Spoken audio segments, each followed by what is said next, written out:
মাথা নাকি রে বাপ? না, মালটা মরে গেছে। Hello CID. হ্যালো, এসির মধ্যমান স্পিকিং লেগেছে।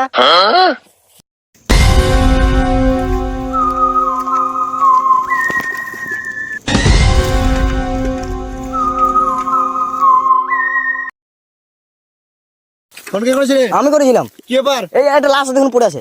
লাস্ট দা কথা দাও, কথা লাগাও একদম। বুঝলে দয়া? হ্যাঁ এটা সাংঘাতিক কোনো মার্ডার নয়, একদম স্যার। এটা হচ্ছে বিচি আউটের মার্ডার। তুমি কাউকে দেখেছিলে এলাকায়? না, আমি শুধু আসছিলাম, দেখলাম পড়ে আছে মালটা। এর স্বামী স্ত্রীর কোনো সম্পর্ক আছে কারোর সাথে? বুঝলো? ও তো বলতে পারবো না, মালটা মাতার ভাবিছিলাম আমি, তা আমি দেখতে আসছিলাম, তা আপনাকে ফোন করলাম। কোনো চাপ নেই, এক আমি এসি বর্ধমান হিয়ার ল্যাংচা খাওয়াই দেবে, ল্যাংচা খাই দেবে, ওকে টেনশন নেই। দেখি ওকে কি আউট হয়ে গেছে স্যার। ফোন এসে লাগলো মালটাকে। no.